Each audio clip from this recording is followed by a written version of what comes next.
Narmada Eshala audio సిరీస్కి స్వాగతం. నేను మీ నర్మద. నేను రాసి మీకు వినిపిస్తున్న భార్యాభర్తల ప్రేమ కథ అగ్రిమెంట్ మ్యారేజ్ భాగం 57. అసలు నువ్వు విడాకులు తీసుకోవాలి అనుకోవడానికి కారణం మా అన్నయ్య ప్రవర్తన కాదు, నీ స్వార్థం. మరో మనిషి నీ జీవితంలోకి వచ్చాడు కదా, అందుకే అన్నయ్యను వదిలించుకొని అతనితో ఉండాలని అనుకుంటున్నావు. ఈ విషయం చెప్పకుండా ఏవేవో సాకులు చెప్తావెందుకు? ఆవేశంతో ఊగిపోయాను నేను. నిజానికి నేను అలా మాట్లాడి ఉండకూడదు, కానీ వదిన మాటలు నన్ను అలా మాట్లాడేలా చేశాయి. తన గుట్టురట్టు చేసినందుకు నన్ను కోపంతో చూసింది వదిన. నా మాటలు విన్న పెద్దమ్మ, రమణి ఆంటీ ఇద్దరూ అవాక్కయ్యారు. ఎందుకంటే వాళ్ళిద్దరికీ ఈ విషయం తెలియదు. ఎంతో కొంత అన్నయ్య తప్పు ఉండి ఉంటుంది, అందుకే సుధా మనస్తాపంతో ఇలాంటి నిర్ణయం తీసుకుంది అన్న అభిప్రాయంతో ఉన్నారు వాళ్ళు. నేను పెద్దమ్మతో అన్నయ్య, వదిన గొడవపడ్డారని మాత్రమే చెప్పాను, కానీ ఇలా వదినకి మరొకరితో అక్రమ సంబంధం ఉందని చెప్పలేదు. వదిన చేసిన చండాలపు పనులు నేనింకా చెప్పబోతుంటే ఇక వినలేను అన్నట్టు నా చెయ్యి పట్టుకొని ఇక ఆపమని సైగ చేసింది. ఇంకా చాలా మాట్లాడాలని ఉన్నా పెద్దమ్మ కోసం నేను మాటలు ఆపేశాను. ఇతడు చెప్పింది నిజమా? నీకు అలాంటి బాయ్ ఫ్రెండ్ ఉన్నాడా? అది కూడా భర్త ఉండగా? ఇంకా షాక్లో నుండి పూర్తిగా కోలుకొని రమణి ఆంటీ వదినను అడిగింది. ఆంటీ అడిగిన దానికి సమాధానం చెప్పలేదు వదిన. మౌనంగా తలదించుకుంది. సరేలే, ఏదో చిన్నతనం, తెలియక తప్పు చేశానని మేము అనుకుంటున్నాం. నువ్వు కూడా అలాగే అనుకో. నాతో పాటు రా, వచ్చి అతన్ని మార్చి పోతానని నన్ను క్షమించమని నీ భర్తని అడుగు. వాడు నిన్ను తప్పకుండా క్షమిస్తాడు. హాయిగా ఇద్దరు మునపటిలా కాపురం చేసుకోండి అని పెద్దమ్మ తన మనసు చంపుకొని తన కొడుకు కోసం వదిలిని రిక్వెస్ట్ చేసింది. అత్తమ్మ చెప్పింది సబబుగానే ఉంది. నువ్వు ఆ పని చేయి సుధా అన్నది రమణి ఆంటీ. తన యాటిట్యూడ్ మార్చుకొని వదిన మా అందరినీ చిరాగ్గా చూసి తన గదికి వెళ్ళి తలుపు వేసుకుంది. తన నిర్ణయం మారదు అన్న విషయాన్ని చెప్పకనే చెప్పింది. కూతురు చేసిన పనికి ఏం మాట్లాడాలో తెలియక రమణి ఆంటీ తల వంచేసింది. చేసేదేమీ లేక మేమింటికి బయలుదేరాం. పెద్దమ్మ ముఖం పూర్తిగా వాడిపోయింది.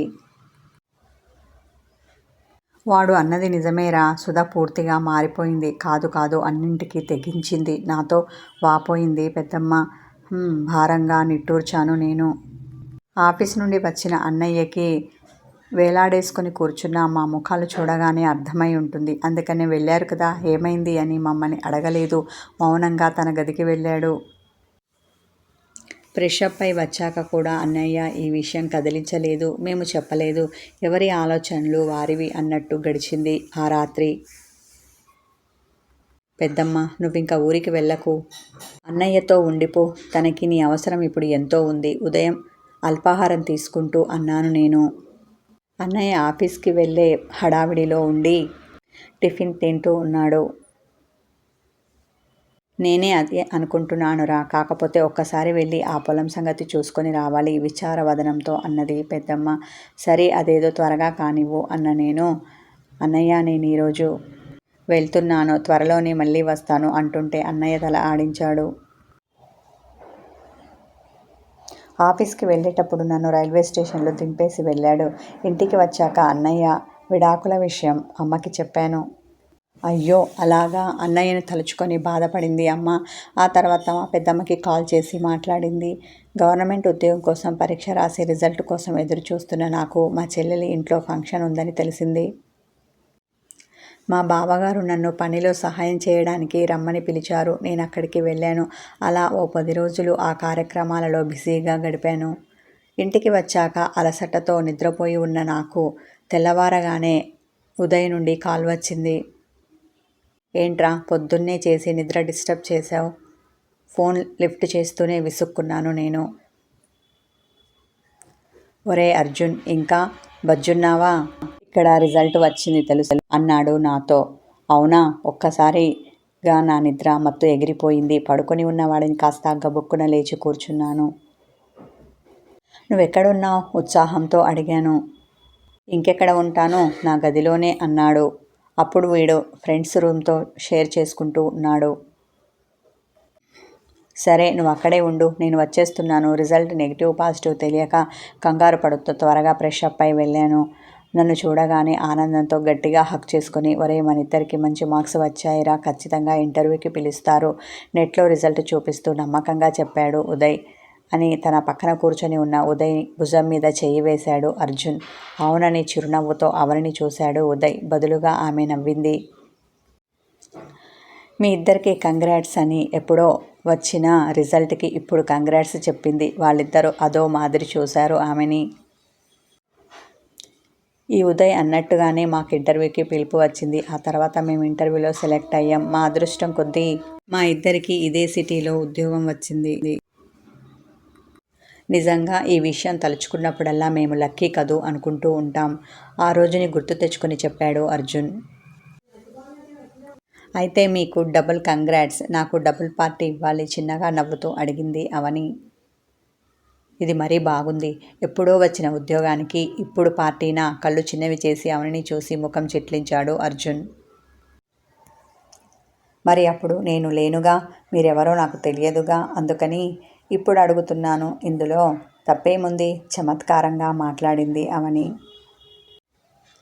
అలాగే ఇస్తాను, కానీ ముందు విషయం మొత్తం చెప్పనివ్వు, ఇలా మధ్యలో అడ్డుకోకు, ఫ్లో పోతుంది అన్న అర్జున్ మళ్ళీ తన అన్నయ్య గురించి చెప్పడం మొదలుపెట్టాడు. సరే ఎలాగో ఉద్యోగం వచ్చింది కదా, ఈ విషయం వెళ్ళి అన్నయ్యకు చెప్దాంరా ఉదయ్తో అన్నాను నేను.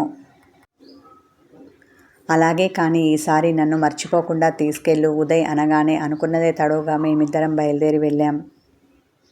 మేము వెళ్ళేసరికి అన్నయ్య ఇంకా ఆఫీస్ నుంచి రాలేదు. పెద్దమ్మకి చెప్తే చాలా సంతోషించింది.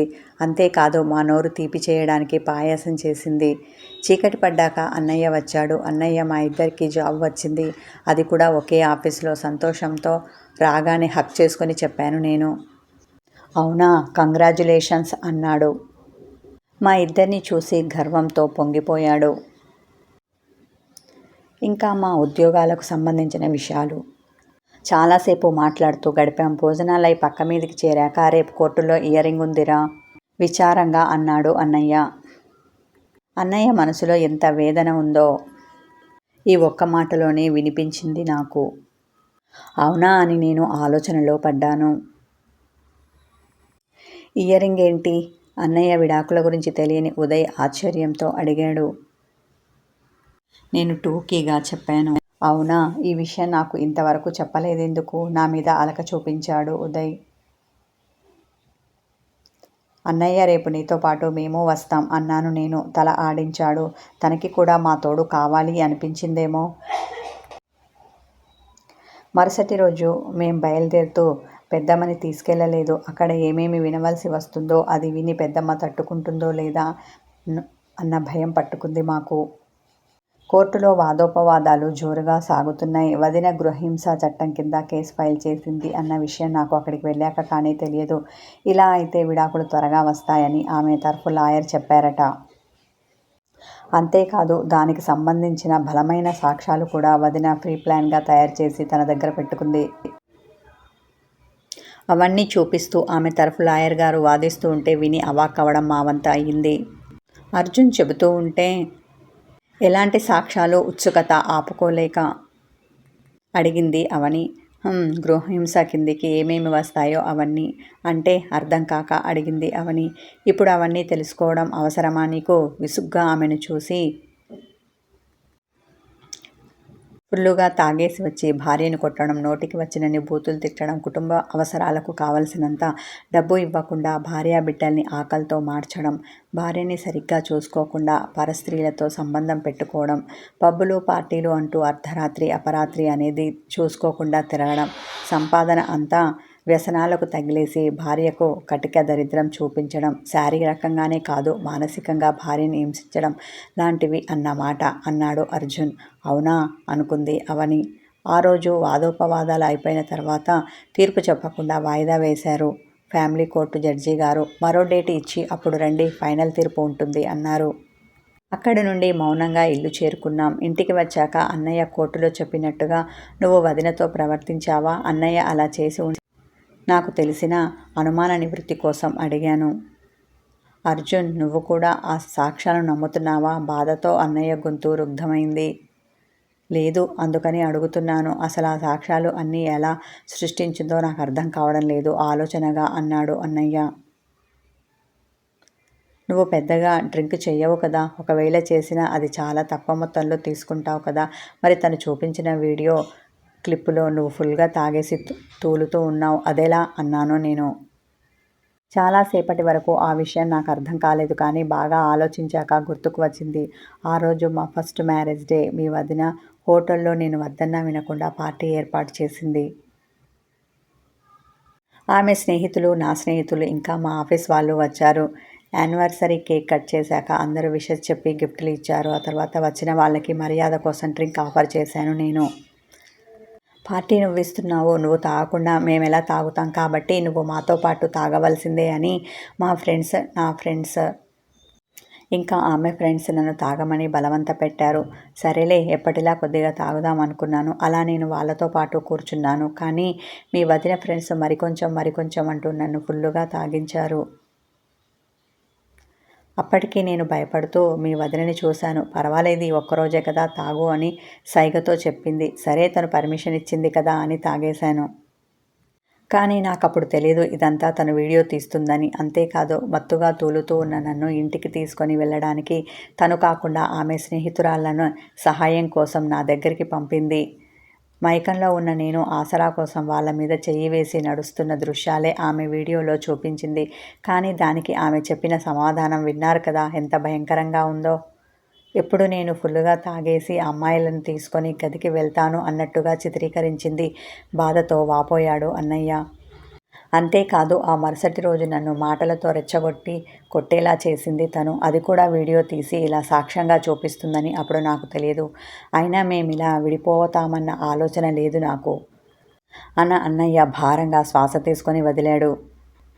అన్నయ్య, ఇదంతా ఒక్కరోజుతో అయ్యే పని కాదు. చాలా రోజులుగా ప్లాన్ చేసి ఇదంతా చేసి ఉంటుంది వదిన అన్నాను నేను. అయ్యుండొచ్చు, నిర్లిప్తంగా అన్నాడు అన్నయ్య. సుధా వదిన ఇలాంటిది అంటే అసలు నమ్మలేకపోతున్నాను నేను, బాధతో వాపోయాడు ఉదయ్. ఎందుకంటే ఆమె గురించి కానీ అన్నయ్య కాపురం గురించి కానీ నేనెప్పుడూ ఉదయ్ ముందట ప్రస్తావించలేదు. వాళ్ళు చక్కగా కాపురం చేసుకుంటున్నారు అన్న ఫీలింగ్తో ఉన్నాడు వాడు. ఇంత బలమైన సాక్ష్యాలు చూపించిన తర్వాత ఖచ్చితంగా మీకు విడాకులు మంజూరు చేస్తుంది కోర్టు. ఈ విషయంలో నాకు ఎలాంటి డౌటు లేదు అన్నాను నేను. అన్నయ్య, నెక్స్ట్ ఏం చెయ్యాలి అనుకుంటున్నావు? ఏదైనా ప్లాన్ ఉందా ఆలోచనగా అన్నాను. ప్లాన్ ఏంటి అర్థం కాక తెల్లముఖం వేశాడు అన్నయ్య. అదే అన్నయ్య, మళ్ళీ పెళ్ళి చేసుకోవడం లాంటిది. లైఫ్ లాంగ్ వదినని తలుచుకుంటూ ఉండలేవు కదా, నువ్వు కూడా ముందుకు వెళ్ళాలి కదా అన్నాను. వద్దురా బాబు, సుధా చూపించిన నరకంతో పెళ్ళి అన్నా పెళ్ళామన్నా విరక్తి పుట్టింది నాకు. ఇక మీదట వాటి జోలికి వెళ్లకుండా నేను ఒంటరిగా బ్రతకాలి అనుకుంటున్నాను. నాకే తోడు అవసరం లేదు, పెదవి విరిచాడు అన్నయ్య. అది నిజమేలే అనుకున్న నేను నిద్రకి ఉపక్రమించాను. ఉదయ్ ఏదో మాట్లాడుతూ ఉన్నాడు అన్నయ్యతో. వాళ్ళు ఎప్పుడు నిద్రపోయారో నాకు తెలియదు. నాకు త్వరగానే నిద్ర పట్టింది. ఇలా వెళ్ళి అలా అన్నయ్యకు పలకరించి వద్దాం అనుకున్న మేము అన్నయ్య బాధతో ఉండడం చూసి తనను వదిలేసి రావడానికి మనసు రాలేదు. అందుకని అన్నయ్యతో టైం స్పెండ్ చేసి మరో 2 రోజుల్లో ఉద్యోగంలో చేరాలి అనుకున్నప్పుడు బయలుదేరి వచ్చాం. కథ కొనసాగుతుంది.